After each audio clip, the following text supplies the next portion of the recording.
ኣብ ድምፂ ራድዮ ኤረና ኢና ዘለና ክቡራት ተኸታተልቲ መደብ ብምኽንያት እዋናዊ ጉዳይ ሓውና ኣብርሃም ተስፋይ ካብ ዓዲ ጥልያን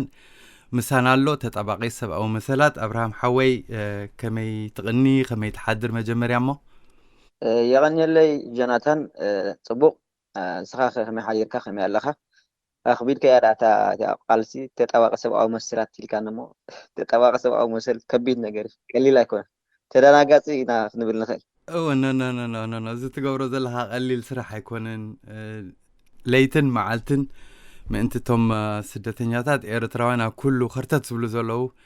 ግዜኻ ሰዊእኻ ትጓየ ከም ዘለካ ስለ ዝረኣኹ ብኻልእ ኣይኮንኩን ኣብርሃም ሓወይ ኩሉ ሻብ ከዓ እታ ነብስኻ እናንኣስካ ስለ ትርኢ ኣድሓን ተረዲእን ኣለኡ ከሎ ልዕሊ ኩሉ ስለቲ ወርቃዊ ግዜኻ ደኺመ ኸይበልካ ኩሉ ሻብ ክድውለልካ ከለኹ ዘሎ ሓበሬታ ናብ ህዝብኻ ብመገዲ ድምፂ ራድዮ ኤረና ንምክፋል ድሉብ ምዃንካ ብጣዕሚ ዘመስግነካ ኣብርሃም ሓወይ የቐኒልና የቐኒለይ ንዓኹምን ዮናታን ስለቲ ኩሉ ግዜኹም ኣፍሪኹም ነቲ ድን ህዝብና ኣብ ዘለዎ ዳሃይ ክትገብሩ ተዓዩ ስለ ዘለኹም ኣዝየ መስግነኩም ንዓኹምን ኣብርሃም ሓወይ ሕጂ ኣብቲ ናትካ ፌስቡክ ኮነ ኣብቲ ተዘርጊሑ ዝቐነ ጽሑፋት ካብኡ ተዓዚበ እንደ ድውለልካ ዘለኹ ሓድሽ ነገራት ኣሎ ብዛዕባ ስደተኛታት ኤርትራውያን ብፍላይ እዚ መንግስቲ ግብፂ ይጥረዞም ከም ዘሎ ናብ ኤርትራ እዚ ዋላ እኳ ንብዙሓት ሓድሽ ተዘይኮነ ንሓደ ሓደ ግን ሕጂ ልሙዲ ተወሲዱ ናይ ሓንሳብ ኣክሽን ዘይኮነ ነይሩ ይቕፅል ዲ ዘሎ ብዛዕባ እዚ ክፈልጥ ደልየ እንታይ ኣሎ ሓድሽ ብወገንካ ትፈልጦ እወ መንግስቲ ግብፂ መጀመሪኡ ኮነ መልስ ዘሎ ቀደም እውን መሊሱ ነይሩ ንኤርትራውያን እቶም ዝመለሶም ግን ኣብ ሓደጋ ከም ዝወደቑ እቲ ታሪክ ዝዝክሮ ማለት እዩ እቶም ንኤርትራ ዝመለሶም ቀደም መንግስቲ ግብፂ ማለት እዩ ኣብ ዝሓለፈ 2013 ዝነበረ እውን ብዙሓት ኤርትራውያን ንክጥረዙ ንኤርትራ ኣዳሊዎም ነይሩ መንግስቲ ግብፂ ንእስራኤል ገለ ፍቱን ዝተታሓዙ ማለት እዩ ንሳቶም ገሊኦም ኣብ ሱዳን ገሊኦም ኣብ ኢትዮጵያ ቅድሚኡ ማለት ከም ስደተኛታት ዕቑባ ሓቲቶም ዝነበሩ ስለ ዝኾኑ ናብ ዝነበሮን ሃገራት ምምላስ ሓይሽ ከም ንኤርትራ ምክንያቱ ኤርትራ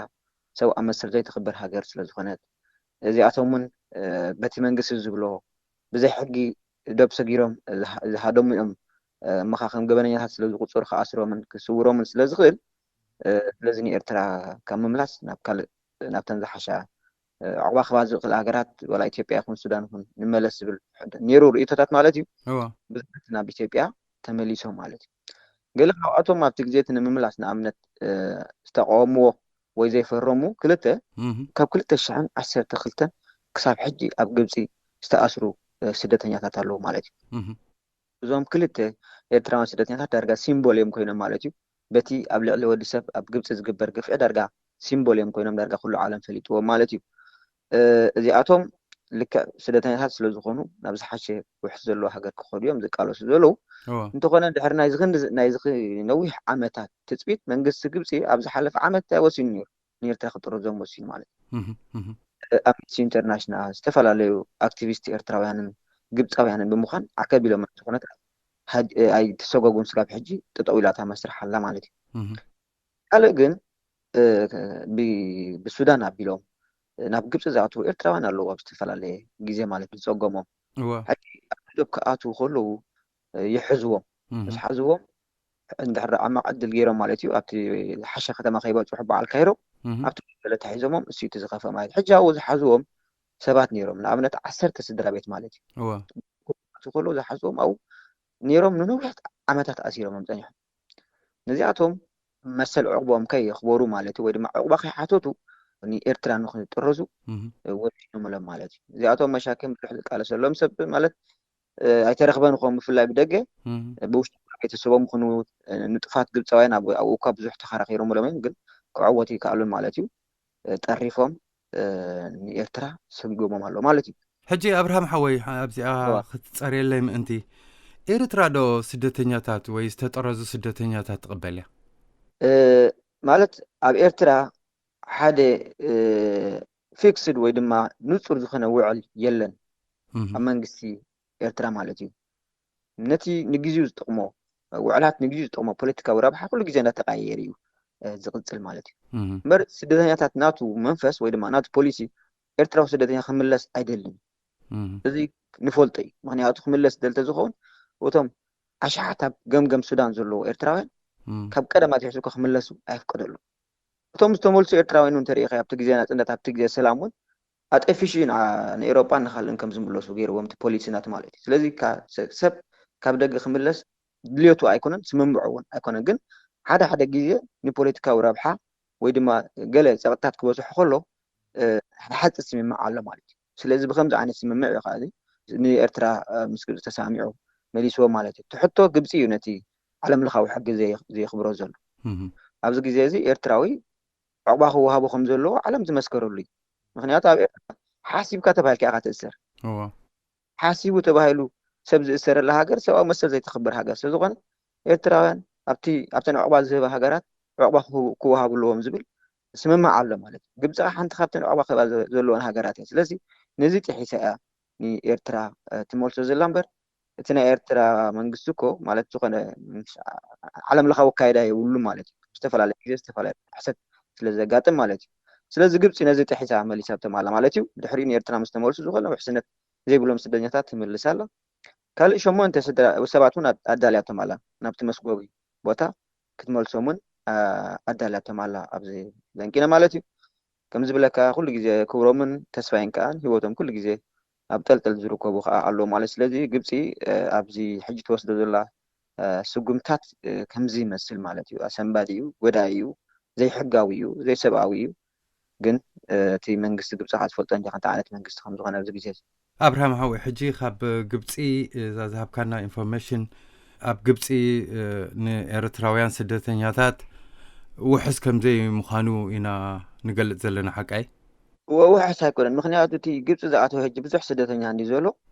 ሕጂ ግብፂ ክኣቱ ከሎ ካብ ግብፂ ብባሕሪ ቢሉ ኤውሮጳ ክኣቱ ዝተበገሰ ስደተኛታት እዩ ከም ዝብለካ ኤውሮጳ እቲ ናተን ባሕሪ ንምዕፃው ምስ ዝተፈላለየ ኣብቲ ገምገም ዝርከብ ሃገራት እየን ስምምዕ ገይረን ስለዚ ምስ ቱኒዝያ ምስ ግብፂ ምስ ሊብያ ምስ ቱርኪ ምስ ሞሮኮ ምስ ብምሉአን ስምምዕ ገይረን ስለዚ ግብፂ እውን ቀጥ ኣቢላት ባሕሪ ኣፅያቶ ማለት እዩ ስለዚ በኣ ብባሕሪ ገይሩ ክኣቱ ዝሓቀነ ተቆሪፃቶ ማለት እዩ ገሊኦም ንሊብያ ተመሊሶም ካብ ግብፂ ማለት እዩ ዳግማይ ብሊብያ ዝፈተኑ ኣለዉ ገሊኦም እውን ገርመካ ሓደ ግዜ ብ2018 ናይ ነፈርቲ ሓደጋ ከይተረፈ ገጢምዎ ማለት እዩ ደብዲበኖም ነፈርቲ ናይ ግብፂ ደብዲበኖም ዝመትኡ ኤርትራውያን እውን ኣለዉ ካብ ግብፂ ንሊብያ ክምለሱ ማለት እዩ ኣብ ጉንበት 2018 ማለት ስለዚ እዚ ኣብኡ ዘሎ ስደተኛ ክሰግር ዝሓሰበ እዩ ግን ተኸሊፍዎ ማለት እዩ ሕጂ እቲ ዕቑባ ሓቲቱ ዘሎ ስደተኛ ከም ዝረኣኸዮ ኣብ ዝሓለፈ 2-3 ዓመት እውን ናይ ሰላማዊ ሰልፊ ገይሮም ነይሮም ርኢናዮም ማለት እዩ ዝተኣስሩ ሰባት እውን ነይሮም ምክንያቱ ኣብኡ ዝተፈላለየ በደላት ስለ ዝፍፀም ኣብቲ እቶም ዕቑባ ሓቲቶም ዘለዎ እውን ቁሱን ሂወት እዩ እዞም ሕጂ ሰጊጋቶም ዘላ ግን እቶም ዕቑባ ክሓቱ ዕድል ዘይተዋሃቦም መጀመርያ ክኣቱ ከለዉ ብደብ ዝተታሕዙ እዩ ዝበሃል ዘሎ ስለዚ እቲ ውሕስነት እቲ ዋላ ነቶም ዕቑባ ረኺቦም ዘለዎ እውን ክሳብ ክንደይ ውሕስነት ኣለዎም ዘተኣማምን ኣይኮነን ምክንያቱ ከምዚ ዓይነት ውሳነ እንድሕር ዝወስን ኮይኑ መንግስቲ ግብፂ ንዓኣቶም እውን ክሳብ ክንዲ ዘተኣማምን ኩነታት የብሎምን ማለት እዩ ኣብ ግብፂ ዘለዎ ስደተኛታት إذاعة إيرينا صوت مستقل لإريتريا أبراهام حوي حجنا بحنتي نجار الله سبك زارب الله زقنية مالتيو أب إثيوبيا سدتنياتات جلسوس هزغون إريتراويان 3 سومالاويان 2 سوداناويان كاب إثيوبيا نب عدت إليان كم تسجاجرو حجي إذن تا إزرقنا زلو ما سيبقى بزح حسب تسفى قبر الله عدت لي أن تقبل الله زي بالقالات سلسمع كويه اسكزي أب على خاطر نصر لنا كما إيتي زمناي سوسا إريتراويان نعدت لي أن أتيوم زلو بينا يا جابا ببايسك كما يازيا هو حجز انت يوتي حدا خردنا زلوسي إريتراوس أبستفعل لي بوتا يخوينو مدنجز كوين دول مالتي معناته دحر أب معسكرات إثيوبيا نعمتات نبر كوينو تعاتيو بس زي بقول هسانات معسكر زولدم كوينو علم قدن قصولو قدن أما معسكر إثيوبيا هم زي بقولو إرتراوي بس زي بقولو أما معسكر أبتندات تعاتيو بس زي بقولو نقول عزول التخوينو علم قدن قصولو قدني مالتي ከምኡ ኣብ የመን ኣብ ግብፂ ኣብ ኡጋንዳ ኣብ ሩዋንዳ ኣብ ኬንያ ሓቲቱ ዘሎ ኤርትራዊ ቁፅሪ የብሉና ፍቁድ ማለት እዩ መፃእ ዘይብሉ ማለት እዩ ስለዚ ኣብዚ ኢትዮጵያ እንዳኸዱ እውን ዝተፈላለየ ቻሪቲ ይኹን ካልእ ኣብ በዓል ሱዳን ይኹን ኣብ በዓል ኢትዮጵያ ከይዶም ክበፅሑ ከለዉ እቲ ሂወታት ምስ ረኣይዎ ደንጊፆም ይመፁ እዮም ማለት እዩ ሕጂ ናይዚኦም ምምፃእ ናይዚኦም ማለት ከመያ እዞም ተንተጂዶ ዝበሃሉ ናይ ቻሪቲ ናይ ካቶሊክ ማሕበር ማለት እዩ ኣብ ኢትዮጵያ ከይዶም ስደተኛታት ምስ ረኣይዎ እቲ ማዓስከር ንሕና ከዓ ዓቕምና ገለ ክንገብር ኣለና ምክንያቱ እቲ ቀንዲ ዘበግሱ ኩነታት ምንታይ መስለካ ኤርትራውያን ብብዝሒ ኣብ ላምፔዱዛ ክጥሕሉ ምስ ተረኣየ እዩ ተረዲእካ እዞም ዝጥሕሉ ዘለዉ ሲ ውሑስ መንገዲ ስለ ዝስእኑ ዘለዉ እዮም ዕቑባ ካሓቱ ናብ ኤውሮጳ ንክመፁ ክብሉ ኣብ ሰሃራን ኣብ ባሕሪ ክጥሕሎም ስለዚ እቲ መንግስቲ ባዕሉ ክገብሮ ዝግብኦ ማለት ብውሑስ ኣገባብ ካብቲ ዘለዎ ናብቲ ሳልሲ ሃገር ከጣይሶም እኳ ተዘይከኣለስ ዓቕምና ከናሕና ዘይንገብር ዝብል ተበግሶ ናይዚ ማሕበር ዝነይሩ ማለት እዩ 600 ዝኾኑ ሰባት ካብ ኢትዮጵያ ንክወስዱ ምስቲ ስምምዕ ገይሮም ምስቲ መንግስቲ ማለት እዩ ዳርጋ 3 ዓመት ገይሩ እዚ ፕሮጀክት ካብ ዝጅምር ማለት እዩ ዓመት ገይሩሉ ኣብ ዝተፈላለየ ወቅቲ ከዓኒ እቶም ፅጉማት ዝበልዎም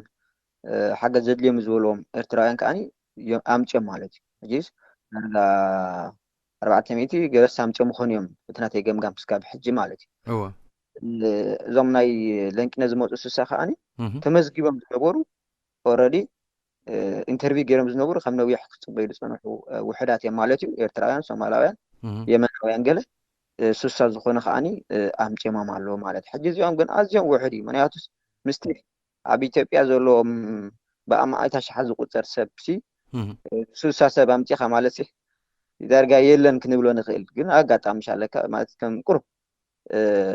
ናይ ውሕዳት ሰባት ሂወት ግን ቁሩብ ሓጊዙ ክኸውን ይኽእል ማለት ስለዚ እዚኦም ናይ ግሊ ማሕበር እዮም ዞም ኣምፂሞም ዘለዉ እምበርቲ ዳርጋ ካልኦት በረራታት ስጠጠው ኢሉ ዘሎ ብዙሕ ዝንቀሳቐስ ኣይርአነ ዘለኹ ኣብ ኢትዮጵያ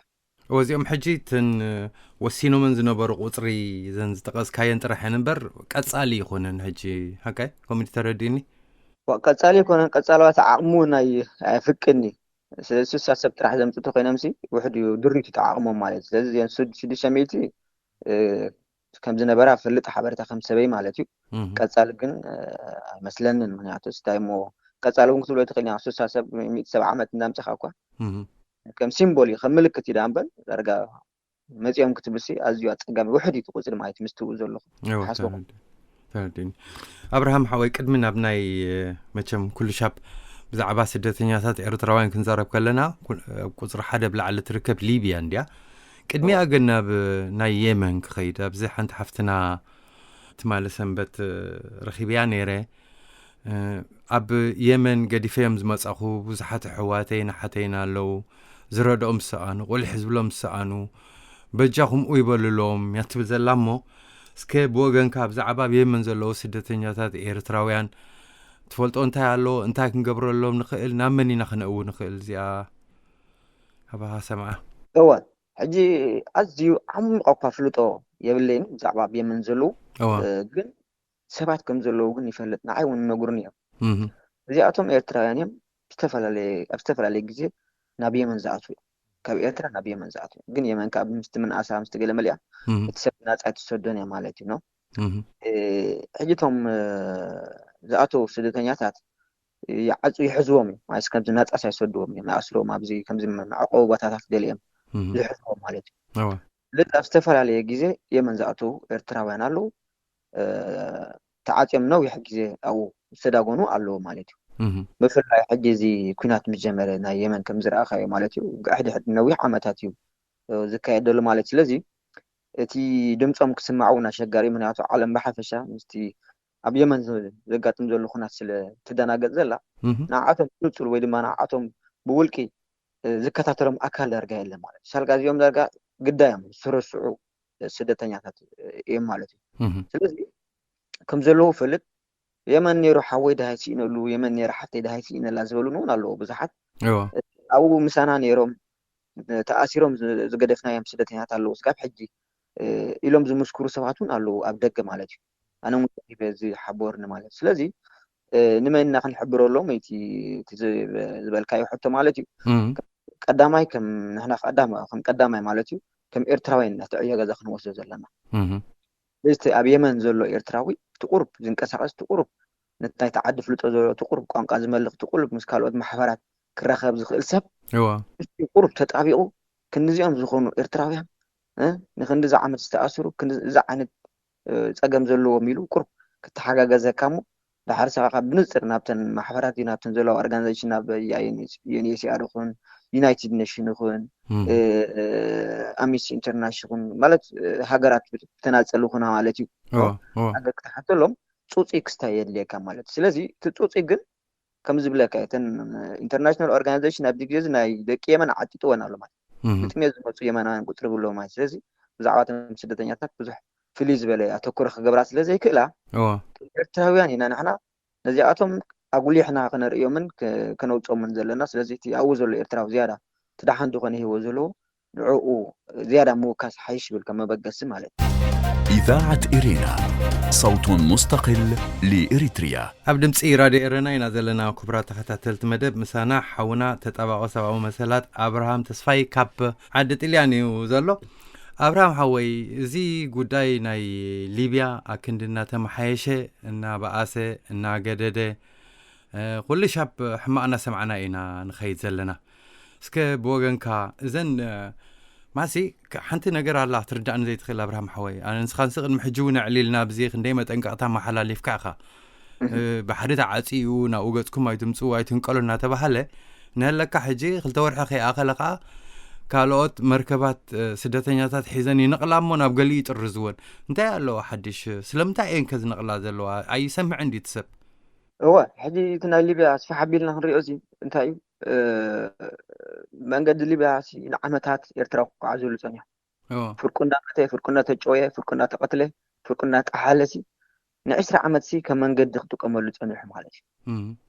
لميدو خم لمدونكم عزول ثانيه مالتي تمان قد كاب جيزان اب جيزان دخافه خمت ثانيه هذا تي دخف له زمصه تي سب بلعتنيا مستغير مالتي مناتو بيان شفات تغيرهم تم إيرتراويان كاسجا خان عظم خان زقورته متغيرم الذي إذا بدأ زلوا سب مشكلة مالتي كيف لنا تبهله نعمتها تلحيكي لو عسرت حمشة شيء خفل تاني أبع اللي بيعمل الذي خفوا زقورو زنبر ما يتمش واي مالتي تنادل على إيرتراويان يكونوا ناتم يكون كفوا نيرو مالتي كابتنا تناتنا جيزي تنشري زخفة نيرو تفوتري تستحرى زخفة كانيرو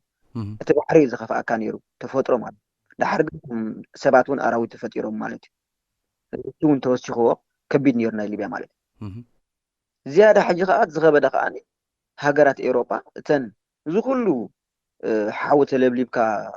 مقل عدلني خان كتوتيخا أبتأف جزء مثبت حاز قبل خاز نبرة سنك معصونا عتين مالتي سلازي كاب كلتشحن عصر شوعتن ما يسو بيسو مالتي زخفة مالتي سلازي كاب كلتشحن عصر شوعتن همون قلبيان حبرة أوروبا صنع اسم معتقيرو متن زي بقول جنزب إنها توهبا حيل بحر الناس سلطانو لان كوردينيت بعلم إنها جوروان زعابي جم بحر خطوون ليبيا سلطان هيبة ما زينا برا قدم مالك دي عشرة تخلت مايل ترح كتقاطر وعشرين 4 مايل دما سب كدليل لو زفك راز نبر لو مكسب 9 مايل كتأتخم تخيل توهيبوا سلطان مالك لذي مأكل بحر وكم زي إنترناشنال بحرون كتملس كم تقل سلطان توهيبوا ما لذي نتسدتني أنتي كفي مالك تخونتات مالك ما كلن زين أكلات زيادة أنصارو خاينان مالك لذي كاب كلتشان 10 شوعتن أزيتي كونتات كفي تنيعت بحري تعال يسلزلو تسبتي أوزاتوه قبل بيزاتوه أما رأسي مالك دحرت كملت كيلني نقدر كملت كخيدا كيل لازم 4 5 عامت أب كل التنيح مالتي تانش لازم نبرت أما رأس كأنتايا يني سيارة وني أتيوم نيرم قبل بيان جيزيو تبهيلو يا كابتن ناي وعلنا سيدتنياتك مقبل سفرمت هاجر هيكونتن ግን ግዜው ተባህልዮ ነው ሰዓት ማለትዩ ስለዚህ አነ ምጥያስ ተባህልዮ ማለትዩ ስለዚህ ቆቁሩብ ናብ ኒጀር ናብ ሩዋንዳ እናሳጋገሩ ቁሩብ ኤርትራውያን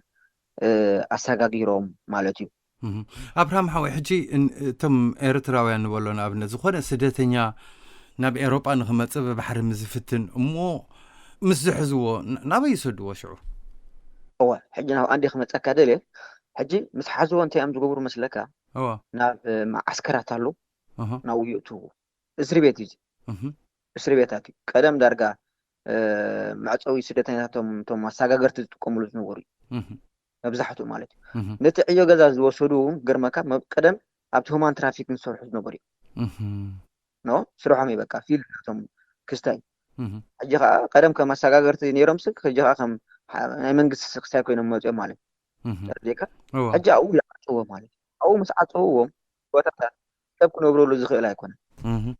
ስሚንቶን ሓፂንን ክቕመጠሉ ይክእል ትረፍ ሰብ ማለት እዩ ሕጂ ኣብዚ ምስ ኣሰሩዎም እቶም ስደተኛታት ክብሎም ይፀቦም ኣፍና ኣፍ ተዋሂቦም ከተንፍሱ ዓቕሊ ፅበት ኣሎ ሕማም ዝተፈላለዩ ሕማም ኣሎ ጥሜት ኣሎ اها ደቃ ከምዚ ዓይነት ግፍዒ የለን ማለት ተረዲኻ ሕጂ ካልእ ከዓ እንታይ ኣሎ ይሸጥዎም ከዓ ካብ ባሕሪ እዞም ሰባት ኣሽሓት ባሕሪ ኣትዮም ኣለዉ اه ባሕሪ ጠጠው ኣቢሎም መልሱ ምስ ወለስዎ እስሪ ቤት ኣዓፅዎ اها ኣብታ ከም ዝብለካ ኣለካ ሰብ ክንብራ ኣይክእልኒ ዓቕሉ ዝፀቦ ከነውፀኩም ክበሉ ወይ ከዓ ቀጥታ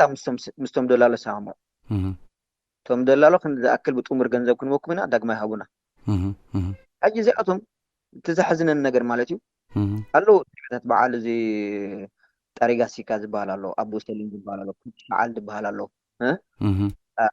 ዛውያ ዝበሃል ኣሎ እዚታት ብሙሉ اه እዞም ብሙሉን ኦርጋናይዜሽን ዩኤንኤስአር ኣይትበል ኣይኦም ኣይትበል ኣምነስቲ ኢንተርናሽናል ዩኤን ኣይትበል ብሙሉን ፈልጦ እየን ኣብኡ ዘሎ እቲ ካብቲ ማዓስከር ሰብ ከም ዝሽየጥ اها اها ምክንያቱ እንድሕር ሎማ 600 ኣለዉ ተባሂሎም ኣብዛ ማዓስከር እዚኣሲ ፅባሕ ንጎ እንድሕር 600 ሰብ ዘይትረክብ ኮንካስ ኣበይ ከይዶም اها اها እሞ እናፈለጡ እንታይ ይገብሩ ንፃሩ ወላ ሓደ ይገብሩን እዮም ንኣብነት ኣብ ዝሓለፈ ቅንያት ሓደ ዑሰማ ዝበሃል ናይ ዛውያ ዝበሃል ማዓስከር ዝሕሉ اه ሰብ ከም ዝቅጥቅጥ ሰብ ከም ዝግፋዕ ሰብ ከም ዘባሳጩ ሰብ ከም ዝሸይድ ተባሂሉ ኣብ ዩናይትድ ኔሽን ካብቶም ወንትድ ዝበሃሉ ወፂኡ ማለት اها እዚ ካብ መንግስቲ ሊብያ ሓሉ ተባሂሉ ዝተዋሃዘ ማዓስከር ዝተዋህበ ሰብ እዩ اها በዚ ከዓ ዩናይትድ ኔሽን ካብቶም ክሪሚናል ኢሉ ከዓ ኣውፅዎ ኣሎ ማለት እዩ اها ረዲካ ይፈልጡ ከም ክነግረካ ዘለዚ ዑሰማ ዝበሃል ሰብ እዩ ማለት እዩ اها اها ኤርትራውያን ታቀየ ሰብ እዩ ማለት ነው ሕጂ ይፈልጥዮም ኖ ካብዚ ማዓስከራት ሰብ ከፊሉ ከም ዝወፅእ ዳግማይ ከም ዝሽየጥ ይፈልጥዮም ግን ወላ ሓደ ይገብሩን ወላ ሓንቲ ይብሉ اها ረዲካ እዚ እቲ ኣዝዩ ዘሕዝነካ ነገር ከዓ እዚ ማለት እንዳፈለጡ እንዳሰምዑ እዞም ዓበይቲ ዝበሃሉ ትካላትን ሃገራትን ኣስቀጥ ዝበሃሎምን ማኻ ኤውሮጳ ከም ሕብረት ምዚኣቶም እዞም ሰብ ዝሸጥዎ ኣካላት ተሰማሚዖም መስርዖን እዚ ብጣዕሚ ተስፋ ዘቁርፀካ ነገር እዩ በቃ እታ እንኮ ትብላ እንታይ ኣነ ኣብዚ ግዜ እዚ ኤርትራዊ ንሊብያ ክኸይድ የብሉ اها اها እቶም ኣብ ውሽጢ ሊብያ ዘለዉ ናብዚ ገጾም ክፍትኑ የብሎምን እቶም ኣብ ውሽጢ ሊብያ ዘለዉ ከዓኒ ሓንቲ ተሪርና ክንቃለሳ ዘለና እንታይ اه ካብታ ዘለዋ ኤቫኩዌት ገብርዎም ኣለዉ اها ናብ ሳልሳይ ሃገር ብውሑስ ኣገባብ ክወፅዎም ክኽእሉ اها اوكي እንተኸፊእዎም ንባሕሪ ገጾም ክኸዱ ኣብ ባሕሪ ክልተ በላዕተኛ እዮም ዝቀባበሉሎም ዘለዉ اها እቶም ኣሽሓተ ክፊሎም ሓንቲ ጎማ ገይሮም ትእተት ብዘይገድስ ኣፋንዎ ايوه እቶም ሓይሊ ባሕሪ ከዓ ኣፀኒሖም ጠጠው ኣቢሎም መሊሶም ዳግማ ይሸጥዎም ኣለዉ اها ኣብ መንጎ ክልተ ዘምሕልናን ሰብኣውነትን ዘይብሎም ኣካላት ቀርቂሩ ዘሎ ሰብ ስለዚ እንኩ ክንቃለሰላ ዘለና ንባሕሪ ተኸይዱ ህይወቱ ክትሓልፍ ትኽእል እያ ከምዚ እውን መፃወቲ ክኸውን ይኽእል ስለዚ ፀቂጥና ማለት እዩ እቲ ዩኤንኤችሲአር ዝበሃል ትካል ነዞም ሰባት እዚኦም መዝጊብዎም ኣሎ ከም ስደተኛታት ትፈልጦም እዩ ስለዚ ንዓለም ከእውየሎም ክኽእልከል ኣለዎ اها اها ኣብ ዓመት ንሕር 200 ሰባት ጥራሕ ተውፅእ ኮንካ እሞ ከም ትካል ኣብ ሊብያ ኣለኹ ክትብል እኳ ዘሕፍር እኮ اها እሞ ናታትታት ነበር ምዝጉባት ስደተኛታት ተኣሲሮም እንዳረኣኻ ኣፈቀዱ እዞም ኣብዚ ወርሒ 10 ዝተገፈፉ ኤርትራውያን እኮ ምዝጉባት ናይ ዩኤንኤችሲአር እኮ اها ንምንታይ ዩኤንኤችሲአር ሕጂ ፅቡቅ ጌሩ ተጣቢቑ ክወፁ ዘይትዕረሎም እንታይ ኮይኑ ወሓስ ኣይክእልኒ ዘሎ ስለዚ ኣብ ዓለም ኣነ ኣብ ሊብያ ኮይነ ነዞም ስደተኛታት እዚኦም ዝኾነ ዓይነት ምስክርን ወሓስን ክኾነሎም ኣይክእልኒ ኢሉ እውን ኣልሜኖ ክሕብር ክኽእል ኣለዎ اها እዚ ትካላት ኣብኡ ዘለዋሲ ግላውያን ይኹና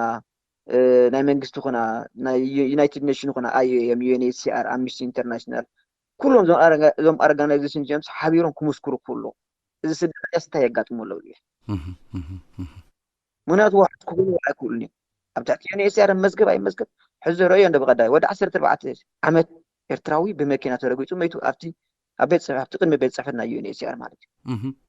ምክንያቱ እሳቶም እቶም ኣብ ደገ ዘለዉ ትሪኦም ዘለካ 50 መዓልቲ ገይሮም ኣብ ደገ ተደርብዮም ኣለዉ ايوه ምክንያቱ መንግስቲ ሊብያ ምስ ገፈፎም ገዛውቶም ምዕኒ ايوه ረቦቶም ስለ ተደርብዮም ኣብቲ ፅርግያ እዮም ተደርብዮም ዘለዉ 50 መዓልቲ ሰለማዊ ሰልፊ ገብርሉ اها اها ካብቶም ኣብ እስሪ ቤታት ዘለዉ ከዓኒ ኣብ እስሪ ቤታት ኣለዉ ንዓመታት ተመዝጊቦም ኣብ ትሕቲ ንእሳር ይፅበዩ ዝነበሩ እዮም ካብቲ እስር ቤታት ከዓ ዳግማይ እንዳኸፈልኩ ምውፁ ይበሃሉ ኣለዉ ሰብሑ ሕጂ ትዘወታ እዚ ዋላቲ UNHCR ፈልጥ እዩ ይፈልጡ እዮም ፅቡቅ ጌሮም ኩሎም ትካላት ይፈልጡ እዮም ዘይፈልጥ የለን ኣብ ሊብያሲ እዚ መሸጣ እዚ ከም ዝካየድስ ብምሉኦም ይፈልጡ እዮም ወግን ኣብርሃም ሓወይ እንድሕር ሕጂ ገንዘብ ክፈል ኢሎም ሓደ ሰብ ክኸፍል ኮይኑ ኩሉ ሻብዮም ክፈሉ ክብሉና ክነብሩ ማለት እዩ እንድሕር ንኸፍል ኮይንና ሓቀይ ሕጂ ኮታ ኣኸርያ ኮ በፂሓ እቲ ፖሊስ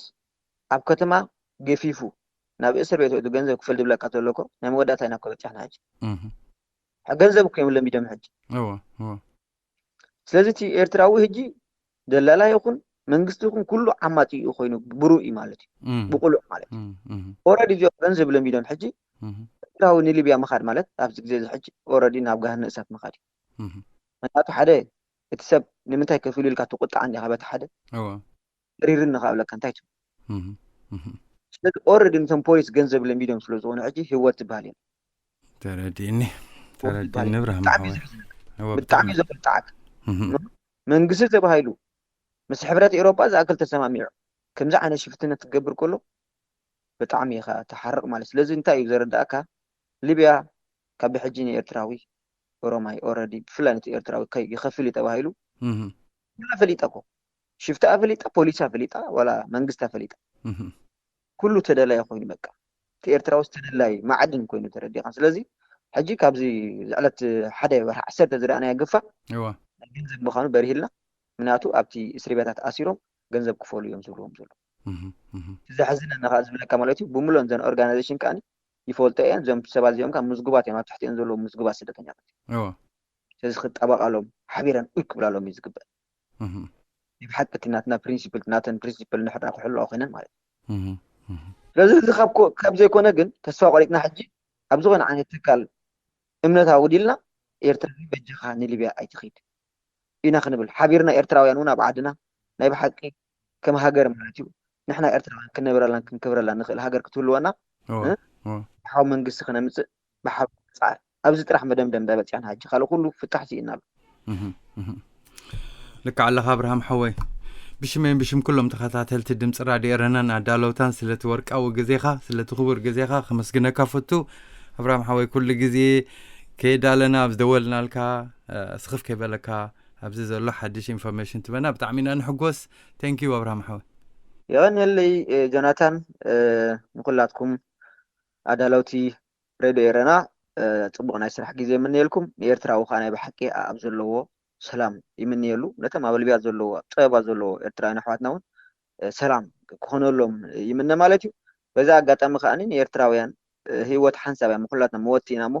ክሳብ ከምዚ ንኣሕዋትና ንምዕማጥ ካብዚ ድኻ ሓዋና መጠን ዘይብሉ ገንዘብ ምድላይሲ ነቋርፆ ኣብ መተሓጋጋዝ ነድህብ ክብል ደሊ ማለት እዩ ብጣዕሚ ዘጉየኒ ክሳብ ክንዲዚ ሓደ ኤርትራዊ ንሓደ ኤርትራዊ ገንዘቡ ክደሊ ክዕምፆ ክደሊ ከለኹ ኣዝዩ ይስማዓኒ ሞ እዚኣ ከዓ ንኣንፈይ ከመሓላልፋ ደሊ ማለት